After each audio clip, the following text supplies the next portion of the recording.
오늘의 사연 지금 바로 시작해 볼게요. 제가 군대도 가기 전에 이야기입니다. 추억팔이나 마찬가지지만 여기 올라온 사연들 못지않게 저한테는 좋았던 추억이라 이렇게 저희 이야기도 하나 적어 보냅니다. 당시에 친구들하고 같이 동반 입대 신청을 해서 입대 날짜가 정해졌습니다. 그런데 그 날짜가 진짜 애매하게 잡혀서 본의 아니게 긴 시간을 학교도 다니지도 않고 백수로 지냈습니다. 그나마 다행인 건 동반 입대를 신청했기 때문에 허송세월을 같이 보내는 동지들이 있었다는 게 위안이 되었네요. 같이 놀고 있는 친구들하고 어디 싸돌아 다니는 거 말고는 할 일이 아무것도 없었습니다. 그 시절을 보내본 분들은 다 아시겠지만 혈기는 왕성하고 에너지는 넘쳐나는데 그걸 다 뿜어내기에는 총알이 부족하잖아요. 저 또한 그랬습니다. 그나마 학교 다닐 때는 용돈하라고 집에서 돈도 받고 했는데 휴학까지 해버리니 돈 나올 구석이 하나도 없었지요. 입대까지는 시간이 남았는데 그렇다고 저희 젊음을 아무것도 하지 않고 태워버리기엔 하루가 안타깝던 상황이었습니다. 이러나 저러나 바꿀 수 없는 게 저희 입대 날짜였고 그래서 월급 받는 아르바이트도 좋지만 단기로 괜찮게 돈을 벌 수 있는 방법이 있으면 좋겠다 생각했습니다. 그러다 생각한 게 과외였어요. 다른 건 몰라도 제가 수학 하나만큼은 자신이 있었고 학교도 꽤나 이름이 있던 곳이라 대충 전단지 만들어서 집 근처에 있는 아파트 단지까지 해서 몰래 전단지를 붙이고 다녔습니다. 너무 멀리까지는 가기 싫어서 걸어서 10분 내에 있는 곳까지만 하고 말았는데 과외를 시키기엔 또 애매하게 짧은 기간이라 그랬나 연락이 잘 안 왔습니다. 시세보다 싸게 해줄 생각이 있었는데 금액을 적어놓지 않아서 그랬나 연락이 거의 없었습니다.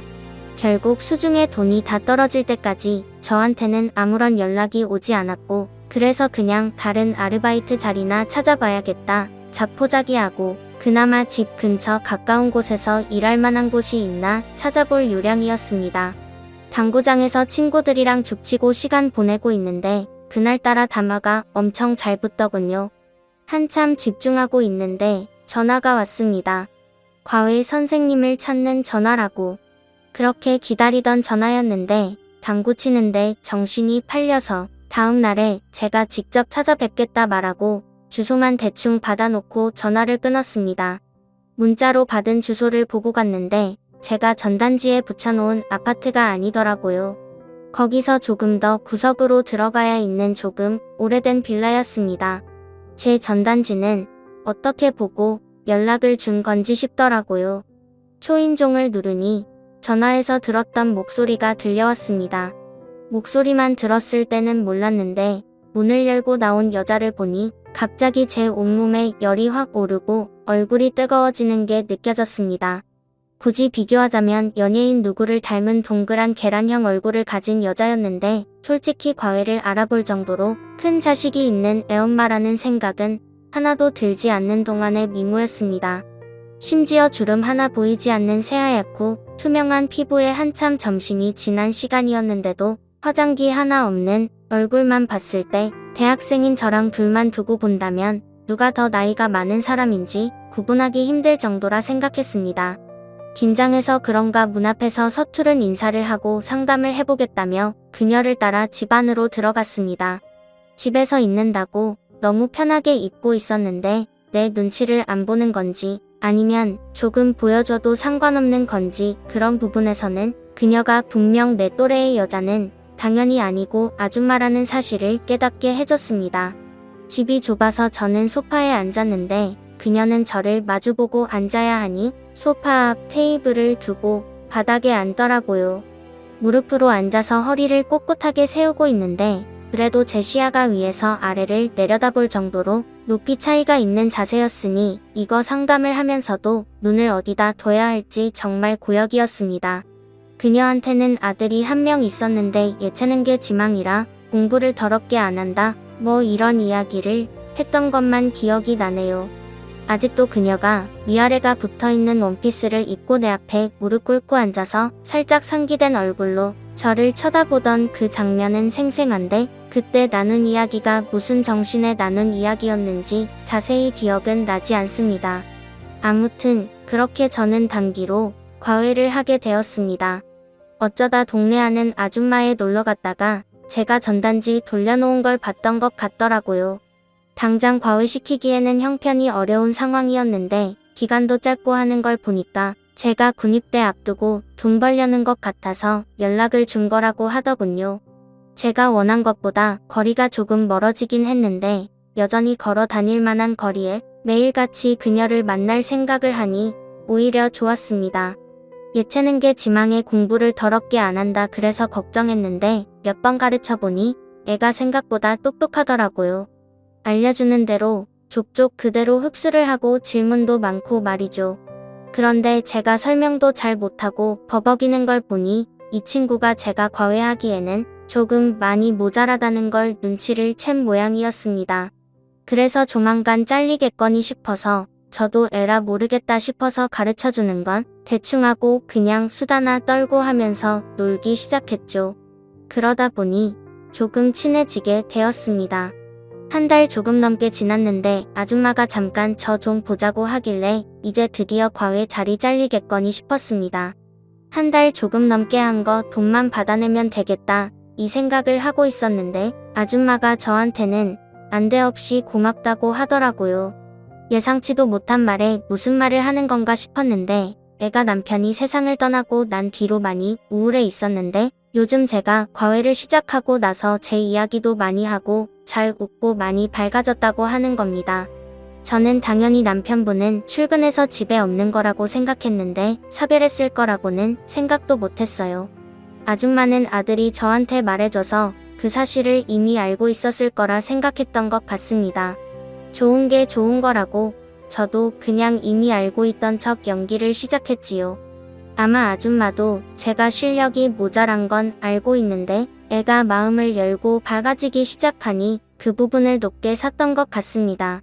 그 뒤로도 저는 너무 돈만 꿀고 할 생각하지 말고 좋은 과외 선생은 못 돼도 좋은 멘토는 되어야겠다. 뭐 이런 생각이었는데 수업만 한 게 아니고 같이 밖에 나가서 볼도 차고 PC방 가서 머리도 씻기고 하면서 공부하는 시간 외에도 같이 시간을 보내기 시작했습니다.